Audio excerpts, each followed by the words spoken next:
The morning briefing room at Kandahar Air Base fell silent as the encrypted message scrolled across the tactical display. 3 words that would change everything. Asset compromised. Immediate. Colonel Marcus Reeves stood frozen, his coffee mug suspended halfway to his lips. The intelligence they'd been tracking for 18 months, a Taliban weapons cache that could arm half of southern Afghanistan, had just vanished into thin air.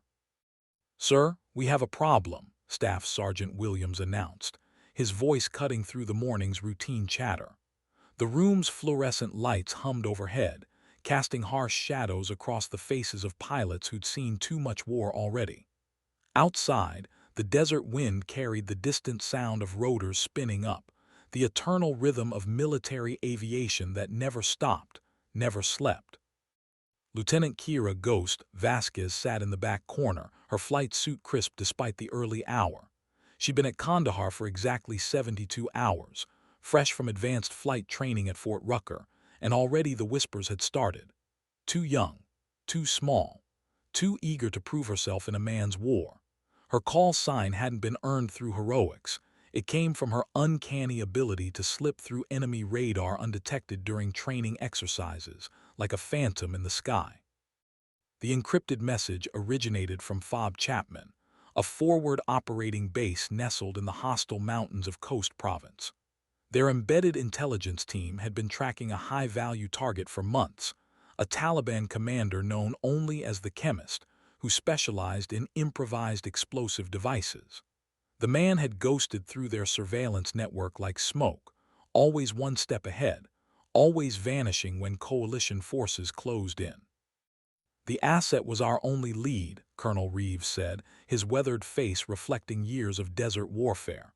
"Without confirmation of the weapon's cache location, we're back to square one." He turned to address the room full of pilots, their faces a mixture of frustration and grim determination. "Gentlemen, we need options. Fast." Captain Rodriguez, a veteran F-16 pilot with 2 tours under his belt, leaned back in his chair. "Could be a trap, Colonel. Taliban intel networks are getting sophisticated. Maybe they fed us false information from the start." His voice carried the weight of someone who'd learned to distrust easy victories. The morning sun streamed through the briefing room's small windows, illuminating dust motes that danced in the stale air. On the tactical display, red dots marked known enemy positions scattered across the mountainous terrain like a constellation of threats. Each dot represented lives, both coalition and enemy, hanging in the balance of decisions made in rooms like this one. Lieutenant Vasquez studied the display intently, her dark eyes tracing patterns that others might miss. Something about the timing bothered her, the way the asset had gone silent just hours before their scheduled reconnaissance mission. In her gut, she felt the familiar stirring of instinct that had kept her alive through flight school and beyond. The war in Afghanistan had taught everyone hard lessons about trust, about the fine line between courage and recklessness, about the weight of decisions made in the span of heartbeats. But sitting in that briefing room, watching seasoned officers grapple with an impossible situation, Ghost Vasquez couldn't shake the feeling that this was different. This felt personal. Outside, the morning call to prayer echoed across the base, a haunting reminder that even in war, some rhythms remained unchanged. The sound mixed with the constant hum of generators and the distant roar of aircraft engines, creating a symphony that defined life in a combat zone. It was a sound that would follow them all long after the war ended, a permanent soundtrack to memories they'd carry forever. The silence stretched uncomfortably as everyone processed the implications. Without the asset's intelligence, their carefully planned operation had just become a shot in the dark. And in Afghanistan, shots in the dark usually meant body bags coming home. Colonel Reeves set down his coffee mug with deliberate precision. "All right, people, we need a new approach. Intelligence suggests the weapons cache is somewhere in the Spin Gar Mountains, but that's a lot of terrain to cover. We'll need—" "Sir?" Ghost's voice cut through the discussion, quiet but clear. Every head in the room turned toward her, some with curiosity, others with barely concealed irritation. The rookie pilot had just interrupted a colonel's briefing. In the rigid hierarchy of military protocol, that was either incredibly brave or incredibly stupid. She stood slowly, her slight frame dwarfed by the room full of seasoned combat veterans. "Permission to speak freely, sir." The colonel's eyes narrowed slightly, but he nodded. "Go ahead, Lieutenant." The asset's last communication mentioned a White Falcon 3 times. Standard intel protocols don't use poetic language unless it's code. I think he was trying to tell us something before he went dark. Captain Rodriguez snorted. "Great. The rookie thinks she's a codebreaker now. Listen, Lieutenant, this isn't flight school. Out here, people die when you guess wrong." Ghost's jaw tightened almost imperceptibly, but her voice remained steady. "I understand the stakes, sir, but the White Falcon reference appears in Taliban communications we intercepted last month. It's not random." The room fell silent again, but this time the quality of the silence had changed. Instead of dismissal, there was a thread of attention, the kind that emerges when someone might actually be onto something. Colonel Reeves leaned forward, his expression unreadable. "Continue, Lieutenant." Ghost moved to the tactical display, her fingers dancing across the touchscreen with practiced precision. "The White Falcon is a local legend, a bird that appears before major storms in the Spingar Range, but in Taliban communications, it's code for something else entirely." She highlighted several intercepts from the past month, each containing the same cryptic reference. "The asset was trying to tell us the weapons cache is mobile," she continued, her voice gaining confidence. "Not hidden in a cave or bunker like we assumed. It's moving with the weather patterns, using the seasonal storms as cover. The White Falcon is their signal to relocate." Major Thompson, the squadron's intelligence officer, leaned forward. "That's actually brilliant. If they're timing their movements with the storm systems, they'd be invisible to most of our surveillance assets. The weather interference would mask their thermal signatures." Rodriguez still looked skeptical. "That's a lot of speculation based on a bird reference, Lieutenant." "Maybe," Ghost replied, meeting his gaze steadily. "But speculation is all we have right now, and if I'm right about the movement pattern, I can predict where they'll be next." The tension in the room was palpable. Outside, the sounds of base life continued, vehicles moving, personnel shouting instructions, the eternal background hum of military operations. But inside the briefing room, everyone held their breath, waiting for the colonel's decision. Reeves studied the display for a long moment, his weathered fingers drumming against the table. Years of combat command had taught him to recognize intuition when he saw it, even when it came from an unexpected source. "Show me the pattern, Lieutenant." Ghost's fingers flew across the screen, overlaying weather data with the intercept locations. Slowly, a pattern emerged, not random at all, but following the natural rhythm of the mountain storms. "If they maintain this schedule, they'll be here," she said, pointing to a narrow valley between two peaks, "in approximately 6 hours." "And if you're wrong?" Rodriguez asked. Ghost looked at him directly, her dark eyes reflecting the weight of the moment. "Then we're no worse off than we are right now, sir." The colonel stood, his decision made. "All right, Lieutenant, we'll test your theory, but you'll be flying the reconnaissance mission yourself. If you're right, you'll have earned your call sign all over again. If you're wrong—" He left the threat unspoken, but everyone understood. Ghost nodded once sharply. "Understood, sir." As the briefing broke up, the other pilots filed out with mixed expressions. Some shook their heads in disbelief, others whispered among themselves.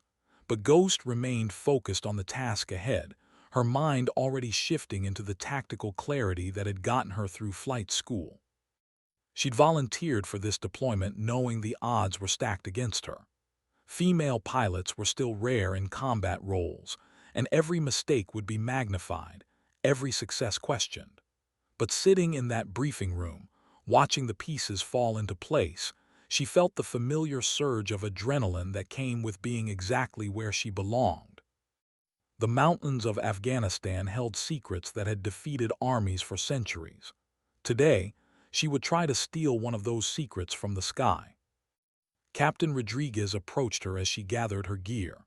"Look, Lieutenant, I hope you're right, but this isn't a game. That valley is crawling with Taliban fighters and they've got surface-to-air missiles. One mistake up there and you're coming home in a box." Ghost met his gaze steadily. "I appreciate the concern, sir, but I didn't come here to play it safe." As she walked toward the flight line, the morning sun climbed higher, casting long shadows across the tarmac. Her aircraft waited in the distance, a sleek predator ready to carry her into the heart of enemy territory. The weight of responsibility settled on her shoulders like a familiar friend. Behind her, the briefing room buzzed with activity as the operation began to take shape. But Ghost's mind was already in the cockpit, running through pre-flight checks and emergency procedures. In a few hours, she would discover whether her theory about the White Falcon would make her a hero or a cautionary tale. The war in Afghanistan had a way of testing everyone who entered its embrace. Some broke under the pressure, others adapted and survived. But a select few found something more, a clarity of purpose that transformed them from soldiers into legends. Ghost Vasquez was about to discover which category she belonged in. The desert wind carried the scent of dust and aviation fuel, a combination that had become the perfume of war. Somewhere in the mountains ahead, enemies waited with weapons and hatred. But today, the sky belonged to the Ghost, and she intended to make the most of it.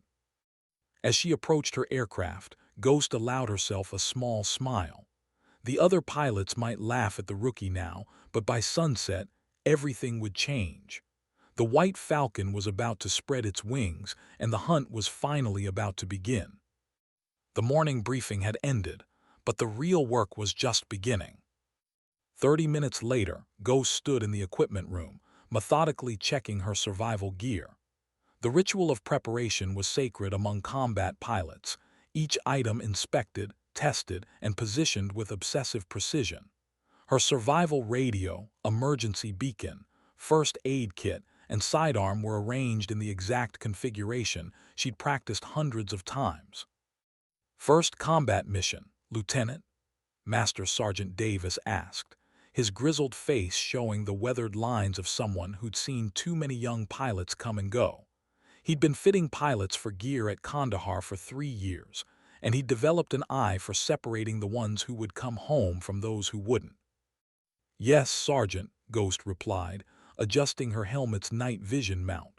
"But not my first time in hostile airspace." Davis raised an eyebrow. "Training exercises don't count, ma'am. This is different." Ghost paused in her preparations, meeting the older man's gaze.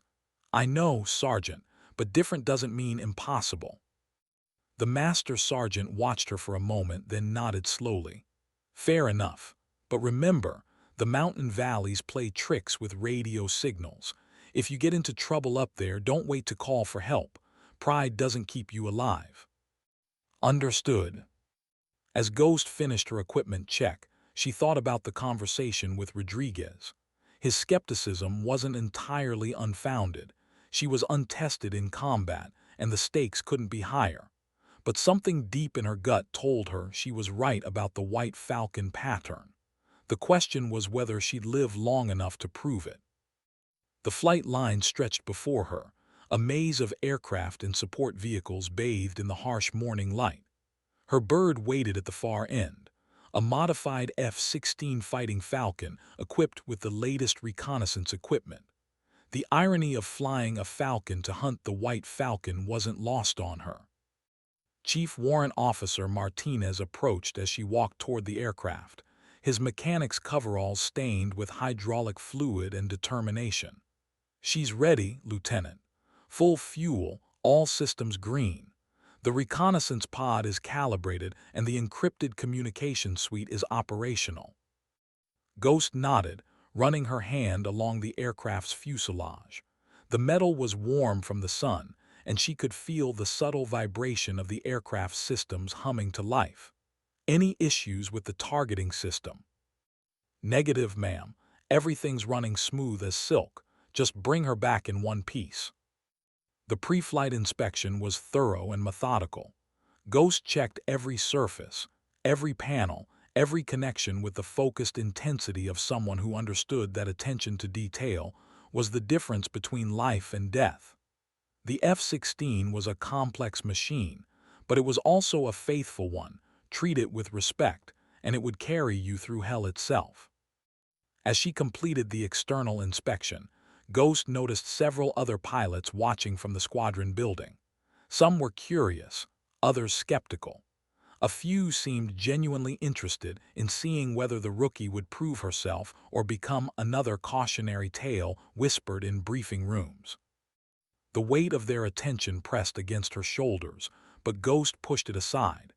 This mission wasn't about proving anything to anyone else. It was about bringing home intelligence that could save lives. Everything else was just noise.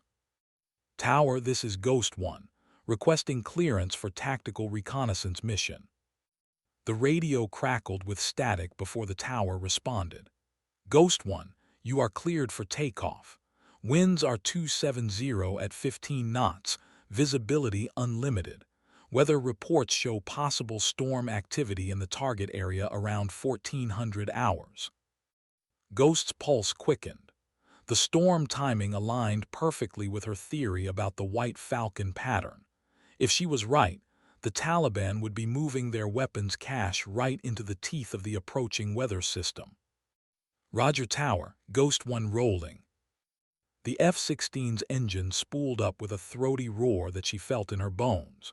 The aircraft strained against the brakes, eager to slip the bonds of Earth and embrace the sky. Ghost ran through her final checks, her hands moving with the unconscious precision of countless hours of training. Tower, Ghost One ready for takeoff. Ghost One, you are cleared for takeoff. Godspeed, Lieutenant. The afterburners kicked in, and suddenly the world compressed into a tunnel of acceleration and sound. The runway blurred past, and then the Earth fell away beneath her as the F-16 climbed into the crystalline Afghan sky.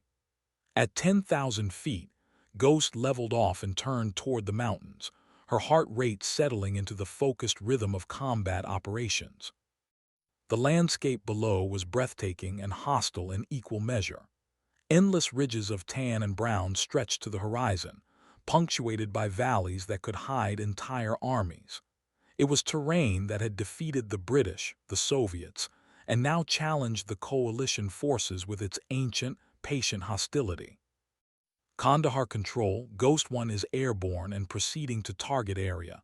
Estimated time on station, 30 minutes. Copy, Ghost One. Be advised, there's been increased radio chatter in your area of operations. Recommend maximum caution. Ghost's jaw tightened slightly. Increased radio chatter usually meant the enemy was planning something, but it could also mean they were moving assets, exactly what she hoped to catch them doing. The F-16 ate up the miles effortlessly, its wings cutting through the thin mountain air with predatory grace. Ghost monitored her instruments constantly, watching for any sign of trouble. The reconnaissance pod beneath her aircraft was recording everything, but human eyes and instincts were still irreplaceable in the art of warfare. 20 minutes out from the target area, Ghost began her descent into the valley system, where she believed the Taliban were operating. The mountain walls rose on either side like the teeth of some prehistoric beast, channeling the wind into violent updrafts that bounced the aircraft around like a toy. Ghost One, this is Overlord. We're showing weather deteriorating rapidly in your area. Recommend you expedite your reconnaissance and return to base. Ghost checked her weather radar. The storm system was moving faster than predicted, and the winds were already picking up. But this was exactly what she'd been hoping for. The Taliban would be forced to move their weapons cache ahead of the weather, making them vulnerable to detection. Overlord, Ghost One, I'm seeing the same weather data, proceeding with mission as planned. Copy Ghost One, your call, but don't push it too hard out there. The valley narrowed ahead, and Ghost reduced her altitude to stay below the ridgeline. The mountains rose like walls on either side, their peaks shrouded in the approaching storm clouds. Lightning flickered in the distance, and she could see sheets of rain marching across the landscape like gray curtains.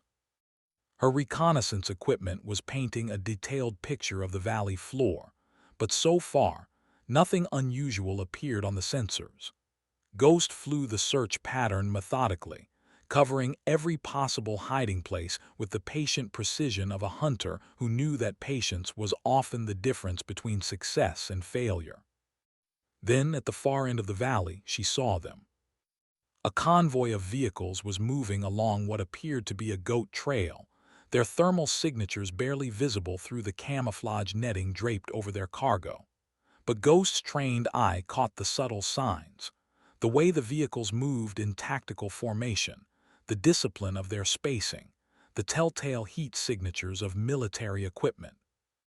Overlord Ghost 1, I have eyes on a convoy of approximately 8 vehicles moving through grid reference. She rattled off the coordinates, her voice steady despite the adrenaline surging through her system. Vehicle types consistent with weapons transport, requesting immediate backup. The radio crackled with static as the storm interference grew stronger. Ghost 1, say again your last transmission. We're getting heavy interference. Ghost repeated the coordinates, but the static was getting worse. The storm was moving faster than anyone had predicted, and the mountain valleys were notorious for creating radio-dead zones. She was quickly approaching the point where she'd be completely cut off from support.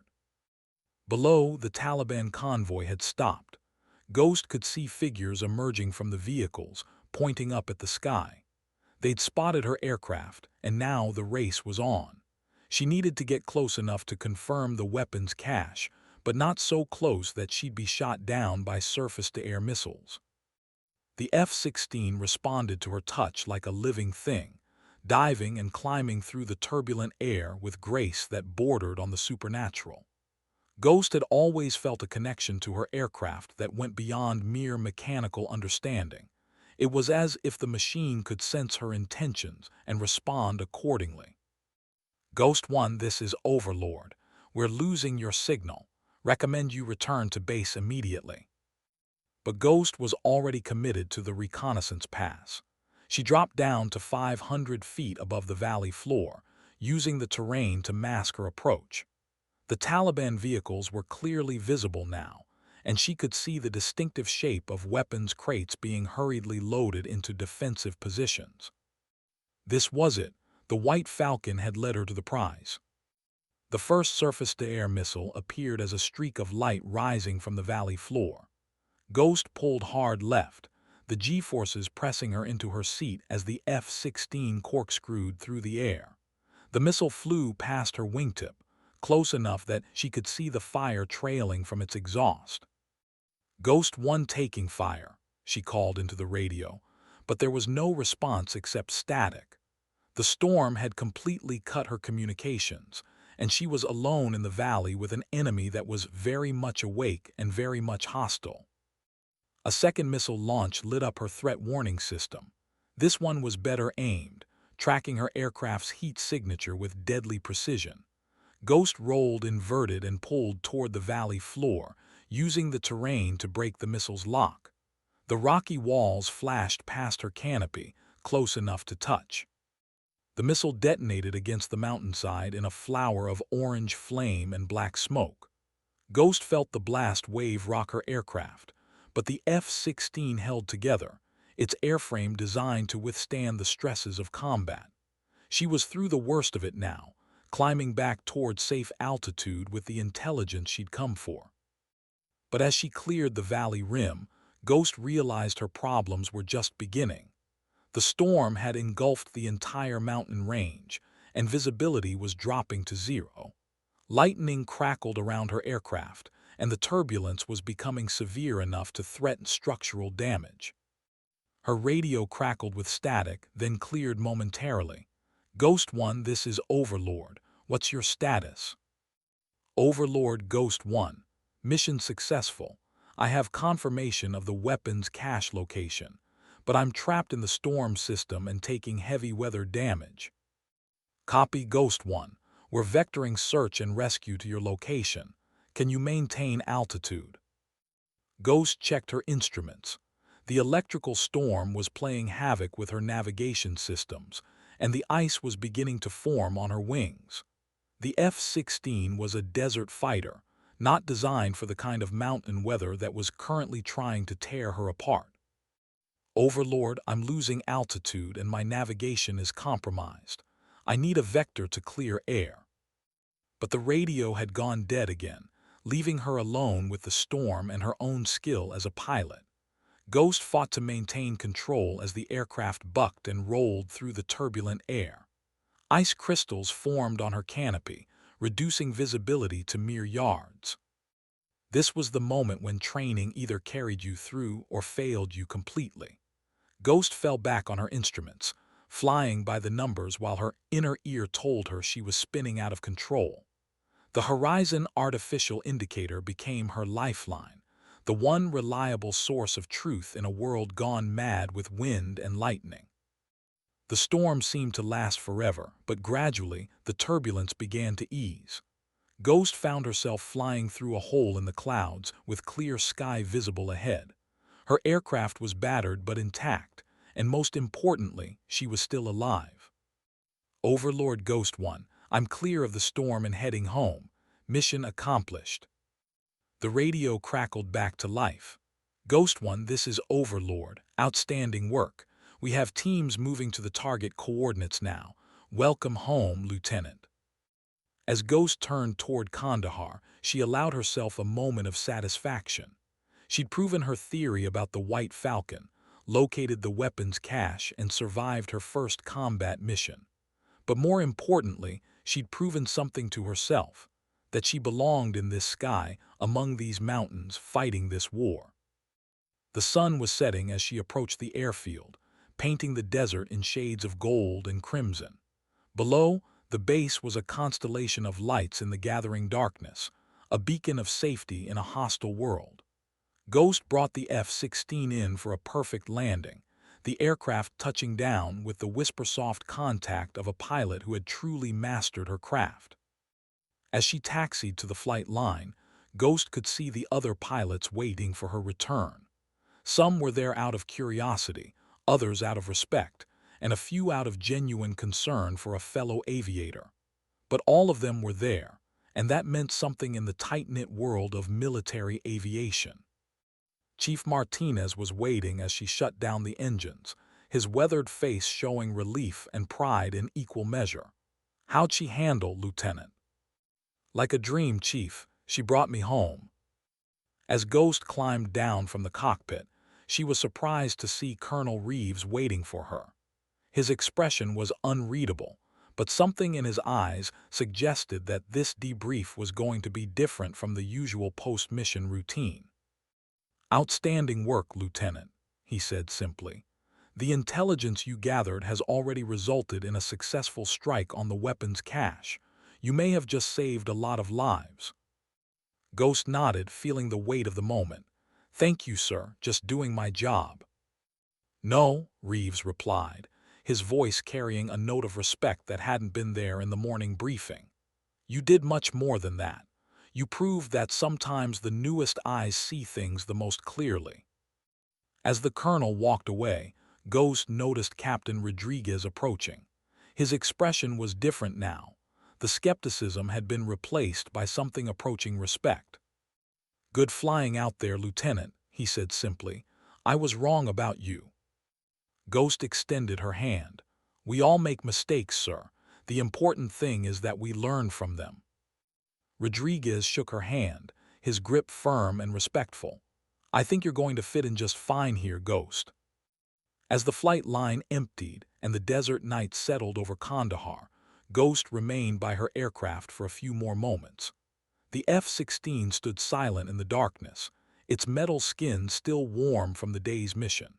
She ran her hand along the fuselage one more time, a gesture of gratitude to the machine that had carried her through her first test. The war in Afghanistan would continue, bringing new challenges and new dangers. But tonight, Ghost Vasquez had proven that she belonged in the sky above this ancient land. The White Falcon had shown her the way, and she had followed it to victory. Tomorrow would bring new missions, new threats, and new opportunities to prove herself. But tonight, she was content to stand in the desert silence, listening to the distant sounds of the base and feeling the satisfaction of a job well done. The rookie pilot had become something more than that today. She had become a hunter, a protector, and a legend in the making. And in the vast expanse of the Afghan sky, that was exactly what the mission required. The stars wheeled overhead, ancient and eternal, bearing witness to another chapter in the long story of warriors and war. But for Ghost Vasquez, the story was just beginning. The morning after her first combat mission, Ghost arrived at the briefing room to find the atmosphere subtly changed. The other pilots still nodded their usual greetings, but there was something different in their eyes, a recognition that hadn't been there before. She'd crossed an invisible line that separated the untested from the proven. Colonel Reeves was already at the podium, studying satellite imagery from the successful strike on the weapons cache. The intel Ghost had gathered had led to a precision bombing run that destroyed enough weapons to arm a small army. But the colonel's expression suggested that yesterday's victory was just the beginning. The Taliban commander we've been tracking, the one they call the Chemist, wasn't with the weapons convoy, Reeves announced as the pilots took their seats. Intelligence indicates he's operating from a different location, possibly coordinating multiple weapon caches across the province. Major Thompson pulled up a map showing the mountainous terrain of eastern Afghanistan. Red dots marked known enemy positions, but vast areas remained blank, unknown territory where anything could be hiding. We've intercepted communications suggesting he's planning something big, multiple references to the final storm, and when the falcon cries. Ghost felt a chill run down her spine. The White Falcon imagery was appearing again, but this time it felt different, more urgent, more personal. She raised her hand. "Sir, have we analyzed the pattern of these communications? If the Chemist is using the same coded language as the weapons convoy, we might be able to predict his movements." Captain Rodriguez, who'd been studying the intelligence reports, looked up with newfound respect. The lieutenant might be onto something. These aren't random bird references. They're operational codes tied to weather patterns and terrain features. "Show me," Reeves said, his tone indicating that Ghost's input was now taken seriously. Ghost moved to the display, her fingers tracing the communication intercepts. The Chemist references the White Falcon at specific intervals, always 12 hours before major weather events. He's using the storms as cover for movement, just like the weapons convoy. The room fell silent as the implications became clear. If the Chemist was coordinating his operations with weather patterns, he was far more sophisticated than they'd initially believed. This wasn't just another Taliban commander. This was a strategic mind that understood both the terrain and the technology being used against him. "There's more," Ghost continued, her voice gaining confidence. "The phrase 'final storm' appears in conjunction with a specific date, next Tuesday.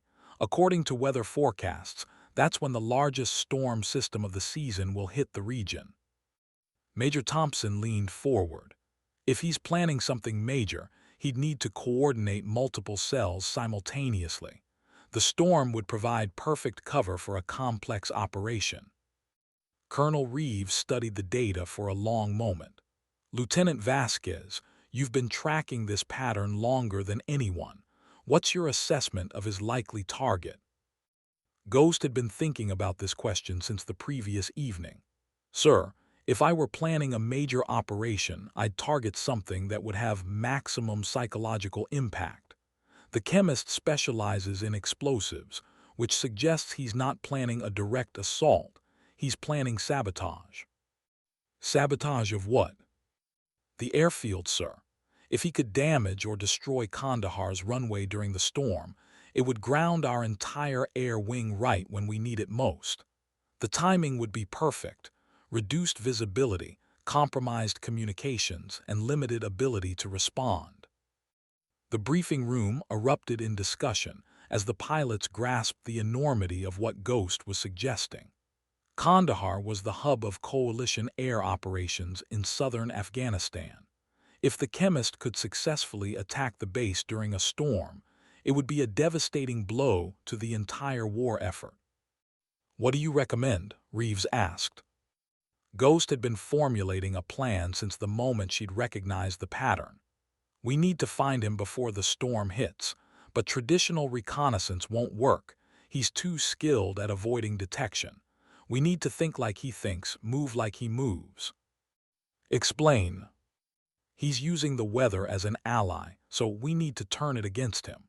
The storms create radar shadows and communication dead zones, but they also funnel movement through specific valleys and passes. If we can identify his most likely routes, we can set up an ambush." Captain Rodriguez studied the topographical maps. "The problem is that there are dozens of possible routes through those mountains. We don't have enough assets to cover them all." "We don't need to cover them all," Ghost replied. "We just need to cover the ones that align with his operational pattern. The White Falcon always appears before storms, and the chemist always moves through specific terrain features. If we combine weather data with topographical analysis, we can narrow down his options." The colonel made his decision. "Lieutenant Vasquez, you'll lead a reconnaissance mission to locate the chemist's base of operations. You'll have 48 hours before the storm hits. Find him, confirm his location, and we'll coordinate a strike." As the briefing concluded, Ghost felt the weight of responsibility settling on her shoulders. This wasn't just about proving herself anymore. It was about preventing a catastrophic attack on their home base. The stakes couldn't be higher. Master Sergeant Davis was waiting in the equipment room when she arrived. "Heard you're going back out there, Lieutenant. This time it's personal, isn't it?" Ghost paused in her equipment check. "Why do you say that?" "The chemist has been making this personal for months. He's been studying us, learning our patterns, planning something that could hurt a lot of good people. But now you're studying him. This is what warfare really looks like: two minds trying to outthink each other." As Ghost prepared for her second combat mission, she reflected on how much had changed in just 24 hours. Yesterday, she'd been trying to prove that she belonged. Today, she was being trusted with a mission that could determine the fate of the entire base. The F-16 was waiting on the flight line, its sleek form silhouetted against the desert sky. Chief Martinez had spent the night going over every system, ensuring that the aircraft was in perfect condition for what could be its most dangerous mission yet. "She's ready, Lieutenant," Martinez said as Ghost approached. "Full fuel, maximum ordnance load, and I've installed the new targeting system. Whatever you find out there, you'll be able to handle it." Ghost completed her pre-flight inspection with even greater care than usual. This mission would take her deeper into enemy territory than any previous reconnaissance flight, and the margin for error was essentially zero. One mistake could mean not just her own death, but the success of the chemist's attack on Kandahar. "Tower, this is Ghost 1, requesting clearance for tactical reconnaissance mission." "Ghost 1, you are cleared for takeoff. Weather reports indicate the storm system is moving faster than predicted. Recommend maximum caution." Ghost's pulse quickened. If the storm was accelerating, it meant the chemist might be accelerating his timeline as well. She needed to find him before he could disappear into the chaos of the approaching weather. "Roger, Tower, Ghost 1 rolling." The F-16 climbed into the morning sky, its engine painting a contrail across the crystalline air. Below, the base grew smaller, a small island of civilization in an ocean of hostile terrain. Ghost turned toward the mountains, her mind already focused on the hunt ahead. The landscape passed beneath her wings in a blur of brown and tan, punctuated by the occasional green of an irrigation canal or the glint of sunlight on metal. Somewhere in that vast expanse, the chemist was preparing for his final strike. Ghost's job was to find him before he could launch it. At 20,000 feet, she began her search pattern, following the routes that her analysis had identified as most likely. The reconnaissance pod beneath her aircraft was recording everything, but Ghost also relied on her own eyes and instincts. Sometimes the human element was the difference between success and failure. 2 hours into the mission, Ghost found the first sign of enemy activity. A small convoy of vehicles was moving through a narrow valley, their heat signatures barely visible through heavy camouflage. But something about their formation caught her attention. They were moving with the disciplined precision of a military unit, not the casual movement of civilians. Overlord Ghost 1, I have possible enemy movement in grid reference. She transmitted the coordinates, her voice steady despite the adrenaline beginning to flow through her system. Recommend continuous surveillance of this area. Copy Ghost 1. We're redirecting satellite coverage to your location. Continue reconnaissance. Ghost shadowed the convoy from high altitude, careful to stay outside the range of surface-to-air missiles. The vehicles were heading toward a series of caves in the mountainside, natural fortifications that had been used by Afghan fighters for centuries. As the convoy disappeared into the cave system, Ghost realized she'd found something significant. The caves were perfectly positioned to launch an attack on Kandahar, and the approaches were protected by natural terrain features that would make any assault extremely difficult. But finding the base was only half the battle. She needed to confirm the chemist's presence and gather intelligence about his planned attack. That would require getting closer than any pilot had ever gotten and surviving to tell the tale. Ghost descended to 5,000 feet, using the terrain to mask her approach. The mountain walls rose around her like the teeth of some ancient predator, channeling the wind into violent updrafts that bounced her aircraft around like a toy. But she held her course, following the valley toward the cave complex. Her threat warning system remained quiet, but Ghost knew that meant nothing. The chemist was too smart to reveal his air defense positions until he was ready to use them. She was flying into what could be the most sophisticated trap ever set for a coalition aircraft. The first indication of danger came not from her instruments, but from her own eyes. A glint of sunlight on metal caught her attention, and she spotted a camouflaged anti-aircraft gun positioned on a ridge overlooking the valley. Then another, and another. The entire approach was covered by interlocking fields of fire. Overlord Ghost 1. I've located a heavily defended cave complex with multiple air defense positions. This is definitely our target. The radio crackled with static. Copy Ghost 1. Can you confirm the chemist's presence? Ghost studied the cave entrances through her targeting system. There was definitely activity. She could see vehicles moving in and out, and the heat signatures of multiple personnel. But confirming the chemist's presence would require getting close enough to use her advanced sensors, and that meant flying directly into the kill zone. Overlord, I need to make a low pass to confirm target identification. Be advised, this area is heavily defended. Negative Ghost 1, too dangerous. Return to base with current intelligence. Ghost hesitated. The intelligence she'd gathered was valuable, but incomplete.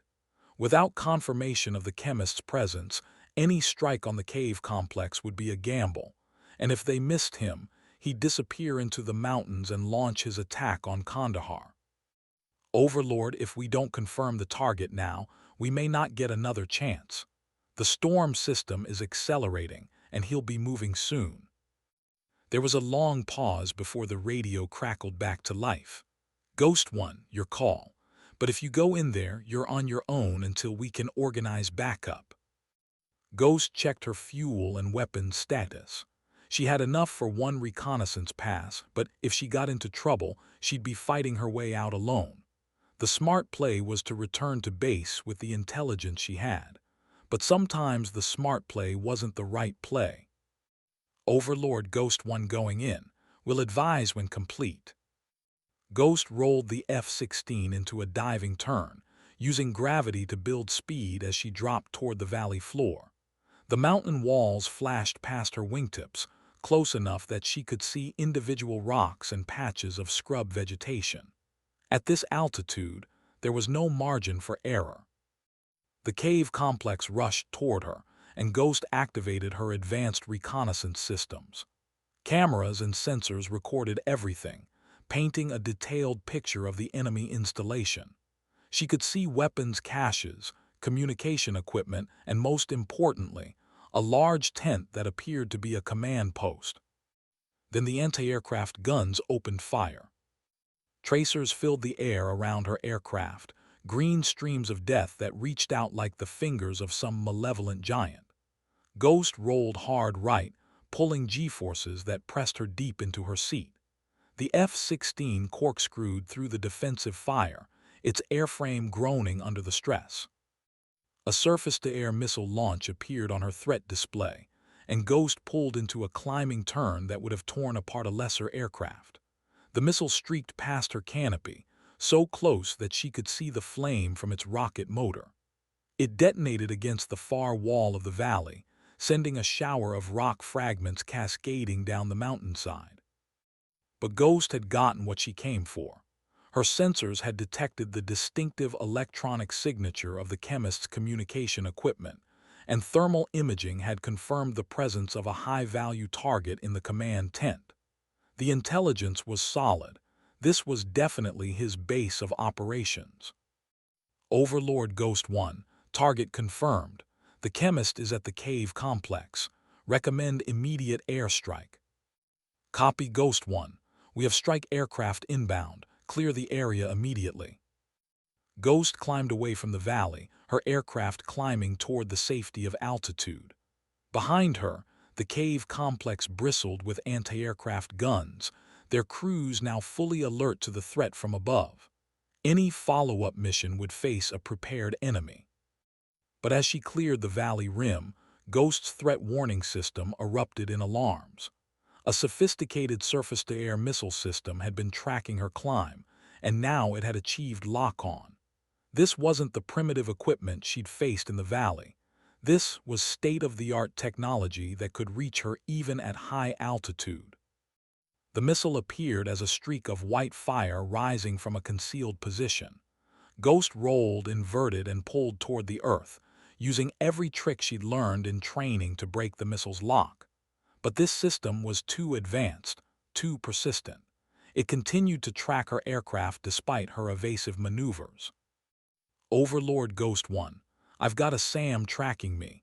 Advanced system, probably Russian-made. They've got better equipment than we thought. The radio crackled with concern. Ghost 1, we show the missile still tracking. Can you defeat it? Ghost was already pulling her aircraft through a series of violent maneuvers, trying to exhaust the missile's fuel supply. But the weapon was closing fast, and she was running out of options. The F-16's defensive systems were working at maximum capacity, but they might not be enough. In desperation, Ghost rolled toward a narrow canyon that cut through the mountainside. If she could get the missile to follow her into the confined space, she might be able to use the terrain to her advantage. But flying through a canyon at high speed while being pursued by a guided missile was essentially suicide. The canyon walls flashed past her wingtips, carved granite that had been shaped by millions of years of wind and water. Ghost held her course, waiting for the perfect moment. When the missile was committed to the same flight path, she pulled up hard, climbing out of the canyon like a rocket. The missile couldn't match her maneuver. It slammed into the canyon wall in a massive explosion that sent a pillar of smoke and debris high into the air. Ghost felt the blast wave rock her aircraft, but she was clear, climbing toward the safety of higher altitude. Overlord Ghost 1, missile defeated, I'm clear and heading home. Outstanding work, Ghost 1. Strike aircraft are inbound to your target coordinates. As Ghost turned toward Kandahar, she allowed herself a moment of satisfaction. She'd located the chemist's base, confirmed his presence, and survived to deliver the intelligence. The mission was a success, but she knew the real battle was just beginning. The storm system was visible on the horizon, a massive wall of dark clouds that promised wind, rain, and lightning. The chemist would be moving soon, trying to escape before the coalition strike arrived. But Ghost had given her commanders the information they needed to stop him. The flight home was peaceful, a stark contrast to the violence she'd just escaped.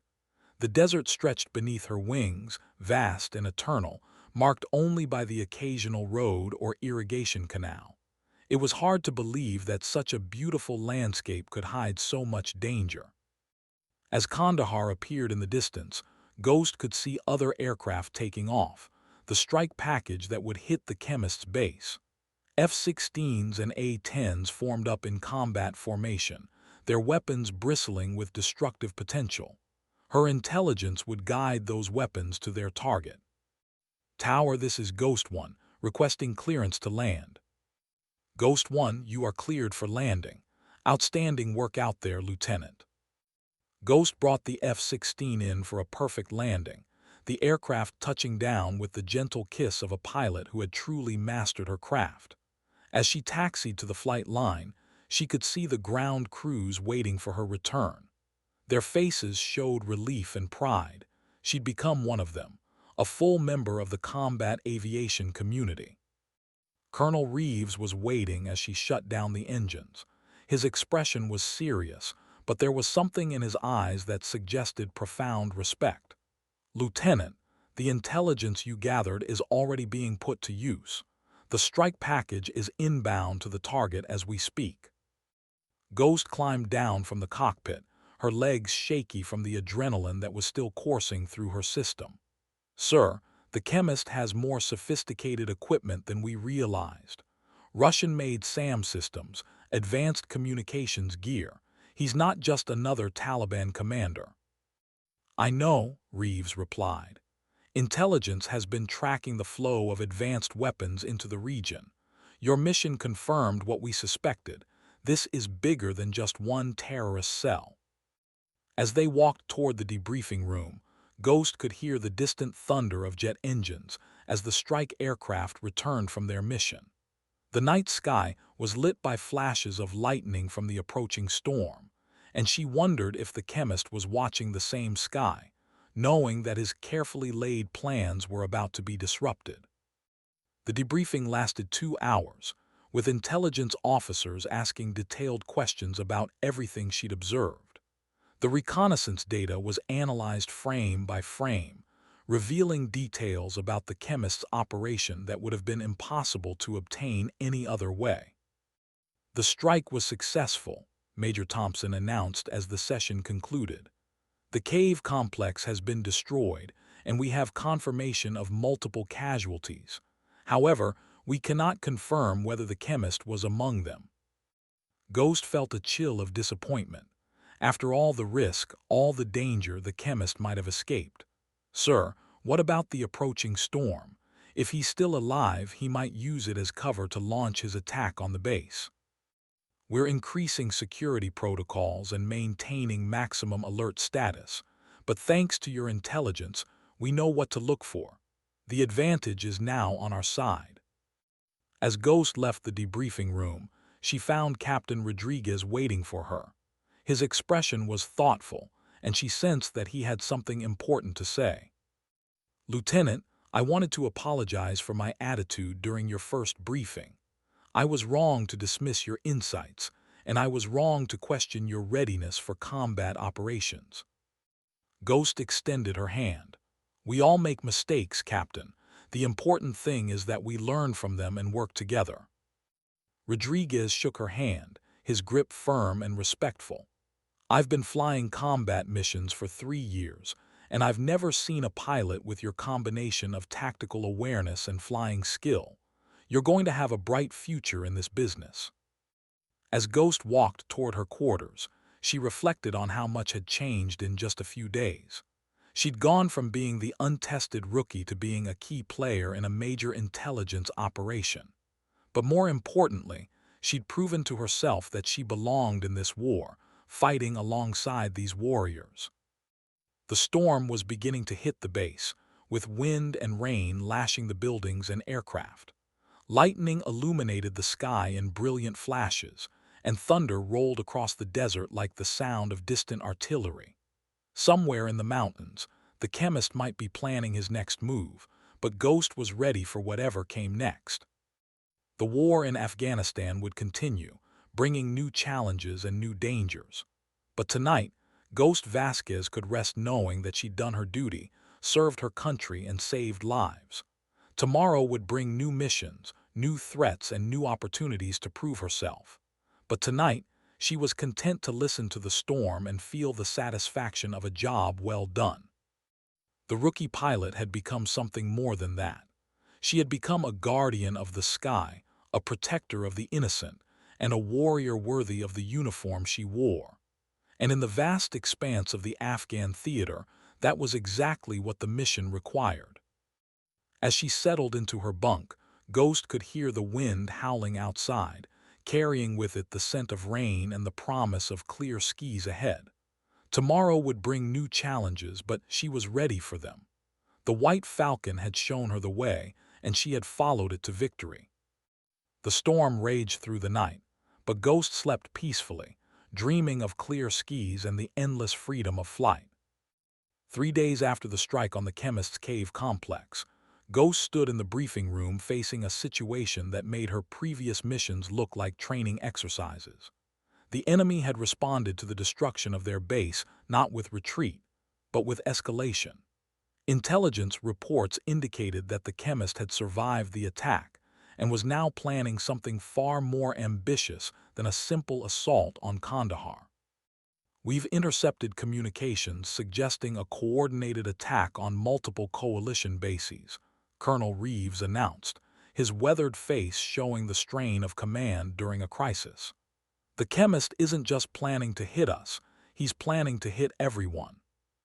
Major Thompson pulled up a map showing coalition positions across southern Afghanistan. Red circles marked the locations of suspected enemy activity, and there were far more than anyone had expected. Intelligence suggests he's been building a network of cells for months, using the weapons caches as coordination points. Ghost studied the pattern of enemy positions, her mind automatically analyzing the tactical implications. "Sir, if he's planning simultaneous attacks, he'll need a way to coordinate timing across multiple locations. The communication infrastructure required would be substantial." "That's what concerns us," Reeves replied. "We think he's been using the storm systems not just as cover for movement, but as a timing mechanism. The atmospheric conditions during major storms create communication windows that his network can exploit." The implications were staggering. If the chemist had developed a way to use weather patterns as a coordination tool, he was far more sophisticated than anyone had imagined. This wasn't just guerrilla warfare. This was a technological innovation that could change the nature of insurgent operations. Captain Rodriguez leaned forward. "Sir, what's our response? If he's planning to hit multiple bases simultaneously, we need to coordinate our defenses." "That's where Lieutenant Vasquez comes in," Reeves said, turning to Ghost. "Your understanding of the chemist's operational patterns has been invaluable. We need you to predict his next move." Ghost felt the weight of responsibility settling on her shoulders. The lives of thousands of coalition personnel could depend on her ability to think like the enemy, to anticipate his strategy and counter it effectively. "Sir, I need to see all the intelligence we have on his communication patterns. If I can understand how he's coordinating his network, I might be able to predict when and where he'll strike." The next several hours were spent in intensive analysis, with Ghost working alongside the intelligence staff to decode the chemist's communication strategy. The pattern that emerged was both elegant and terrifying. He was using natural phenomena to create an untraceable command and control system. He's brilliant, Ghost admitted grudgingly as the picture became clear. He's turned the entire atmosphere into his communication network. When the ionosphere is disrupted by storm activity, it creates brief windows where encrypted transmissions can be sent without detection. Major Thompson looked up from his analysis. So he can coordinate attacks across hundreds of miles without us being able to intercept or jam his communications. Exactly. And the timing is perfect. The next major storm system will create a communication window in approximately 18 hours. That's when he'll launch his coordinated attack. Colonel Reeves made his decision quickly. We need to disrupt his network before he can use it. Lieutenant, I want you to locate his primary communication site and take it out. Ghost studied the intelligence data, looking for patterns that might reveal the location of the chemist's communication hub. Sir, based on the transmission patterns, he needs a high-altitude location with clear line of sight to multiple target areas. There are only a few locations that meet those criteria. She highlighted 3 mountain peaks on the tactical display, each offering the elevation and positioning necessary for long-range communication. If I were planning this operation, I'd choose this location, she said, pointing to the highest peak. It's centrally located, easily defended, and has clear sight lines to all the target bases. That's also the most dangerous location to attack, Rodriguez observed. It's surrounded by enemy positions, and the approach routes are all covered by anti-aircraft weapons. Ghost nodded, which is exactly why he'd choose it. He knows we wouldn't want to risk an aircraft in that kind of defensive environment. But you're willing to risk it. Ghost looked at the map, calculating distances, flight times, and defensive positions. Sir, if we don't take out his communication hub, he'll coordinate attacks on every coalition base in the region. The risk to one aircraft is acceptable if it prevents casualties in the hundreds. Reeves studied her for a long moment. Lieutenant, this isn't just about flying through enemy defenses. You'd be attacking a target that's specifically designed to be unreachable by air. One mistake and you're not coming home. I understand, sir. But I also understand that sometimes the most dangerous mission is the most necessary one.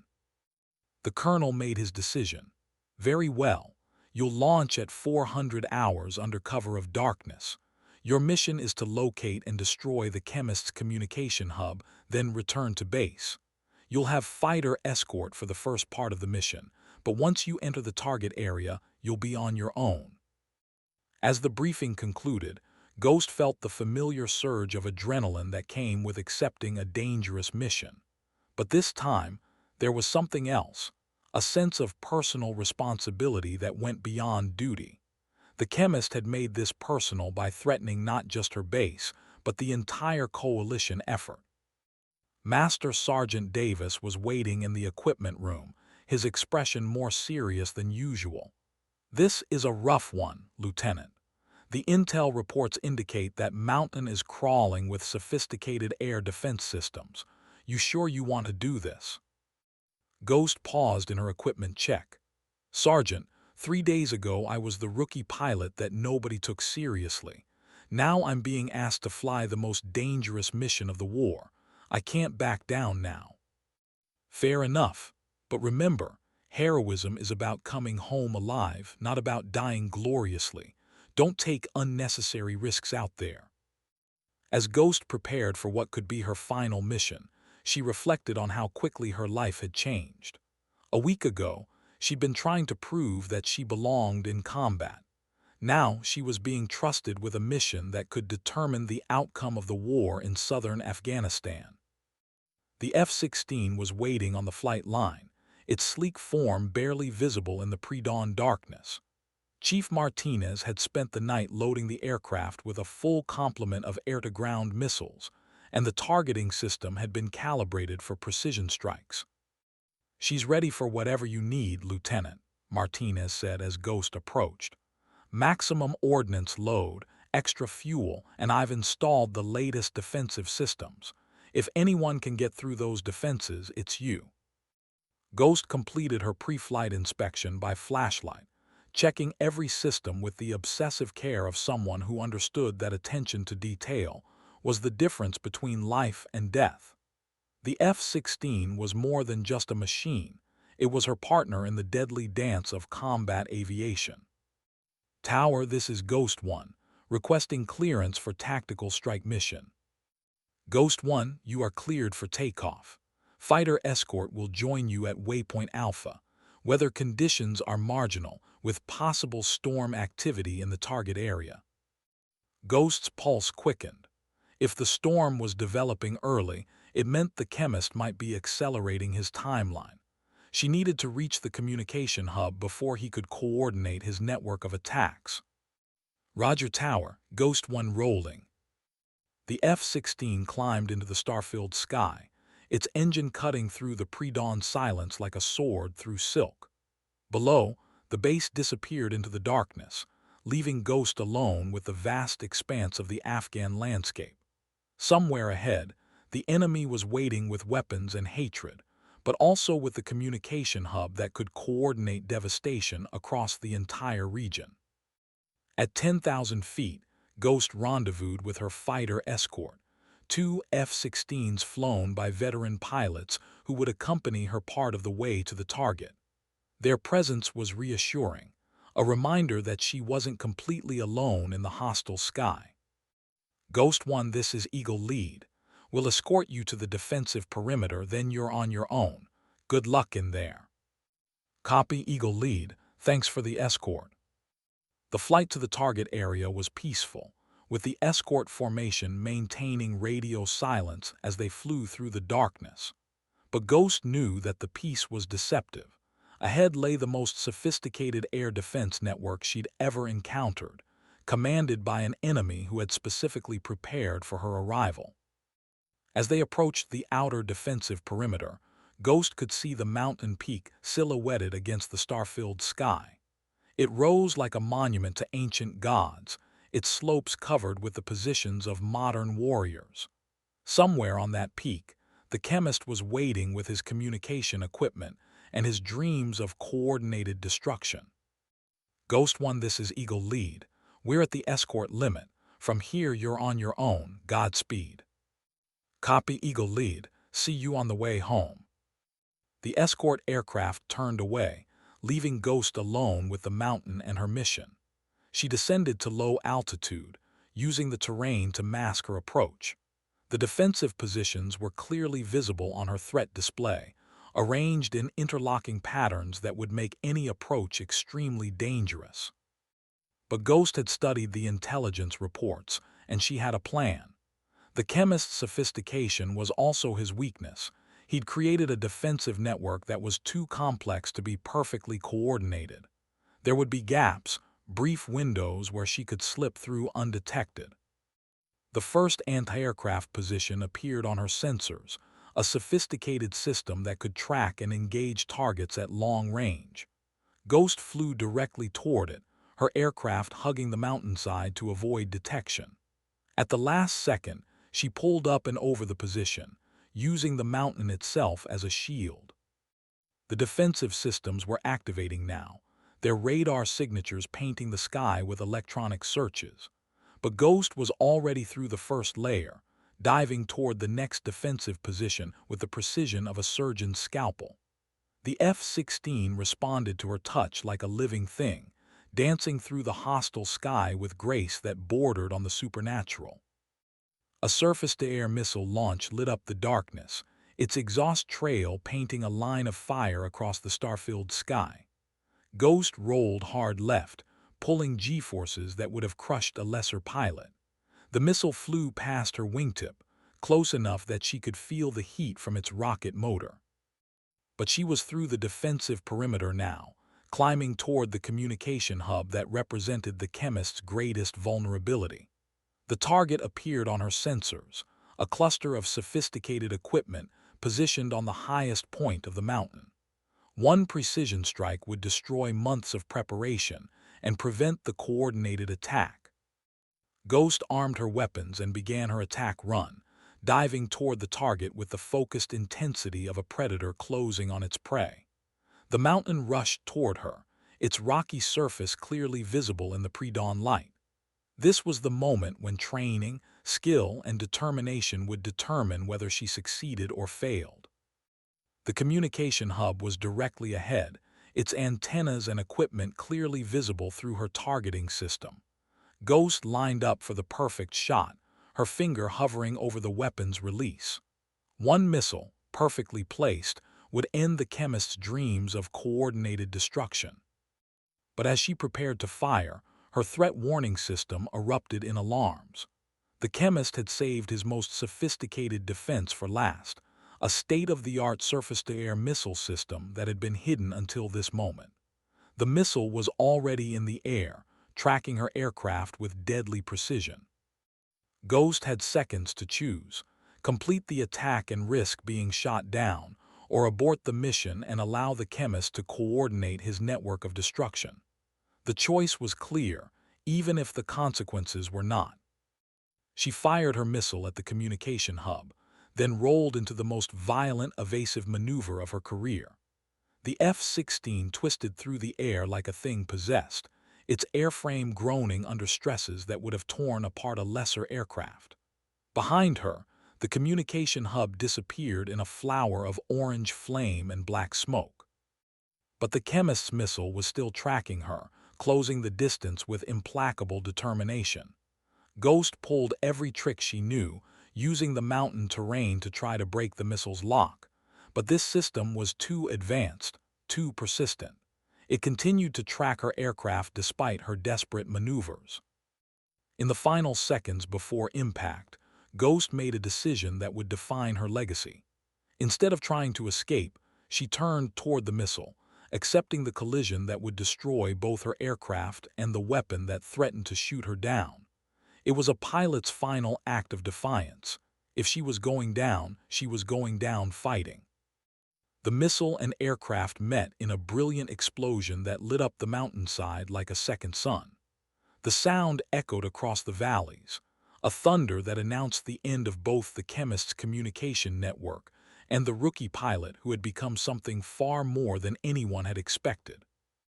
But in the moments before the explosion, Ghost's final transmission crackled through the radio static. "Overlord Ghost 1, target destroyed. Mission accomplished. Tell them the Ghost was here." The wreckage scattered across the mountainside, pieces of aircraft and missile mingling with the ancient rocks. But the communication hub was gone, its sophisticated equipment reduced to twisted metal and shattered dreams. The chemist's network of coordinated attacks had been prevented by the sacrifice of one pilot who refused to let evil triumph. At Kandahar Air Base, the radio fell silent. In the briefing room, Colonel Reeves stood with his head bowed, honoring the memory of a pilot who had given everything for the mission. The rookie who had been dismissed and underestimated had become a legend in the space of a heartbeat. But legends, as Ghost was about to discover, sometimes have more chapters than anyone expects. The explosion that lit up the mountainside was visible from Kandahar Air Base, a brief star that flared against the pre-dawn sky before fading into memory. In the briefing room, the radio crackled with static, then fell silent. Colonel Reeves stood motionless, his weathered face reflecting the weight of command and the cost of war. "Sir," Major Thompson said quietly, "we've lost contact with Ghost 1. Her last transmission indicated the target was destroyed." Reeves nodded slowly, his eyes fixed on the tactical display where Ghost's aircraft icon had disappeared. "Lieutenant Vasquez accomplished her mission. The chemist's communication network is gone, and the coordinated attack has been prevented. Her sacrifice saved hundreds of lives." The briefing room fell silent, filled with the kind of reverent quiet that follows the loss of a warrior. But warfare is unforgiving, and there was no time for extended mourning.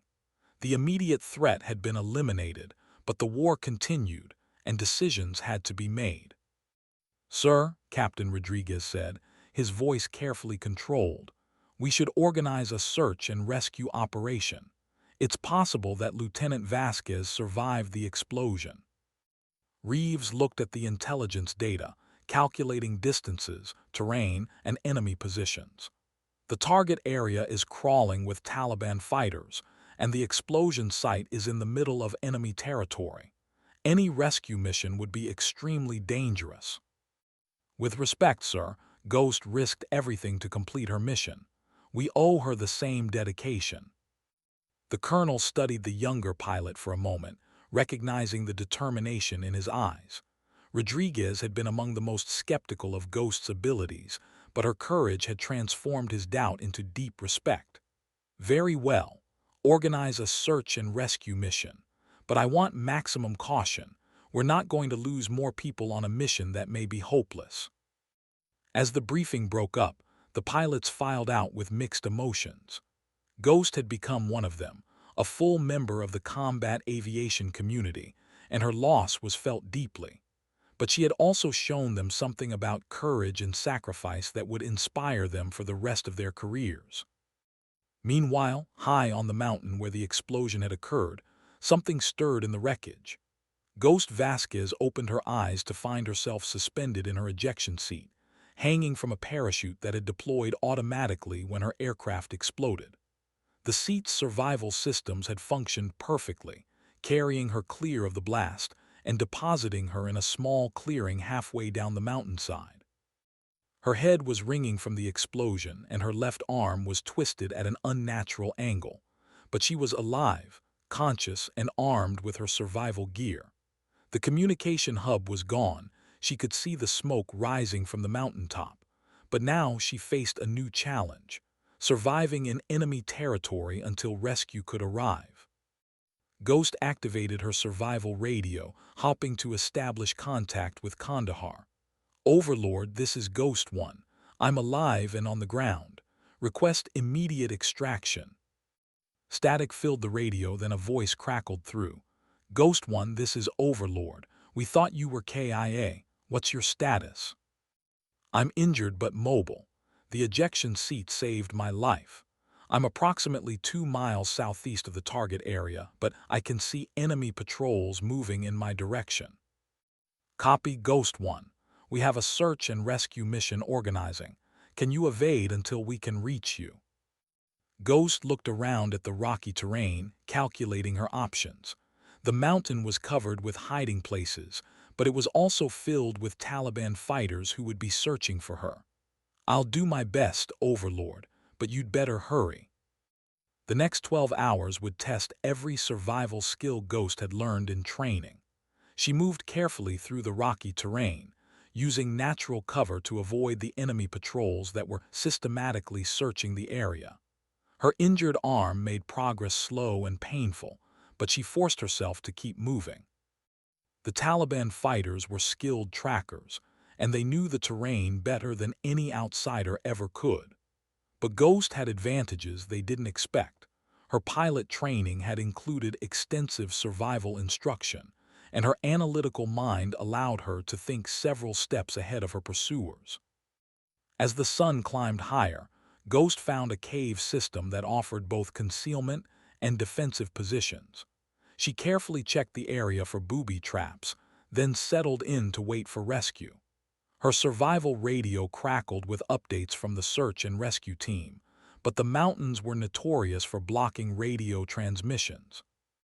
Ghost One, this is Rescue Lead. We're inbound to your area, but we're encountering heavy enemy resistance. Can you mark your position? Ghost looked at her survival flares, calculating the risk of revealing her location. Negative, Rescue Lead. Too many hostiles in the area. I'll wait for your signal. The sound of helicopters echoed across the mountains, but Ghost could also hear the distinctive crack of small arms fire.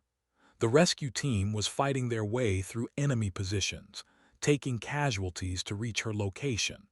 The weight of responsibility pressed down on her shoulders. Good people were dying because she had survived. Hours passed, and the fighting grew closer. Ghost could see muzzle flashes on the opposite ridge, and the sound of explosions echoed through the valleys. The Taliban were throwing everything they had at the rescue team, determined to prevent her extraction. Ghost One, this is Rescue Lead.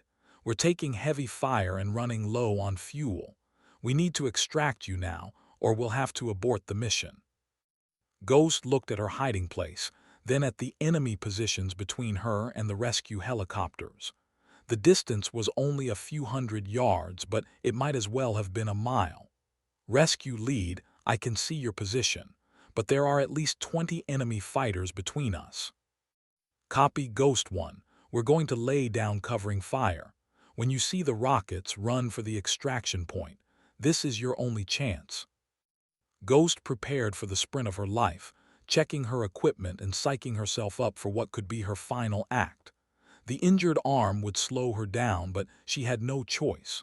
If she stayed in the cave, the Taliban would eventually find her. If she ran, she might make it to the helicopter. The rockets came in like thunder, impacting the enemy positions with devastating effect. Ghost broke cover and ran. Her injured arm clutched against her chest as she dodged between rocks and bushes. Behind her, enemy fighters were recovering from the rocket attack and beginning to return fire. Bullets whined past her head, chipping fragments from the rocks around her. Ghost ran with the desperate speed of someone who knew that every second counted. The helicopter was visible ahead, its rotors turning as the crew prepared for immediate departure. A Taliban fighter appeared directly in her path, his weapon raised and ready to fire. Ghost drew her sidearm without breaking stride, putting 3 rounds center mass before continuing her run. The enemy fighter crumpled, but more were emerging from concealment. "Ghost 1, you're almost there. Keep running." The helicopter crew was providing covering fire, their machine guns chattering as they suppressed the enemy positions. Ghost felt the rotor wash as she approached the aircraft, and hands reached out to pull her aboard. In the final seconds, she dove through the open door, landing hard on the floor of the helicopter. "Go, go, go," the crew chief shouted, and the helicopter lifted off just as enemy fighters reached the extraction point. Rocket-propelled grenades streaked past the aircraft, but they were climbing toward safety, carrying Ghost away from the mountain where she had nearly died. As the helicopter flew toward Kandahar, Ghost allowed herself to feel the relief of survival. She had completed her mission, destroyed the chemist's communication network, and lived to tell about it. But more importantly, she had proven something to herself and to everyone who had doubted her. "Ghost 1, this is Overlord. Outstanding work. You prevented a coordinated attack that could have killed hundreds of people. How do you feel?" Ghost looked out the helicopter window at the mountains receding below. "Like I've finally found where I belong, sir." The flight back to Kandahar was peaceful, a stark contrast to the violence of the past 24 hours. But Ghost knew that the war would continue, bringing new challenges and new opportunities to serve. She had transformed from a rookie pilot into a proven warrior, and the journey was far from over.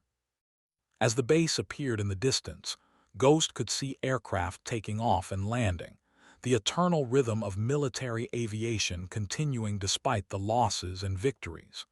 She was part of something larger than herself, a community of warriors dedicated to protecting the innocent and defending freedom. The helicopter touched down gently, and Ghost was immediately surrounded by medical personnel and fellow pilots. But through the crowd, she saw Colonel Reeves approaching, his face showing relief and profound respect. "Lieutenant Vasquez, you've earned your call sign about 10 times over. Welcome home." Ghost smiled, feeling the satisfaction of a mission completed and a duty fulfilled. "Thank you, sir. It's good to be home." As the medical team checked,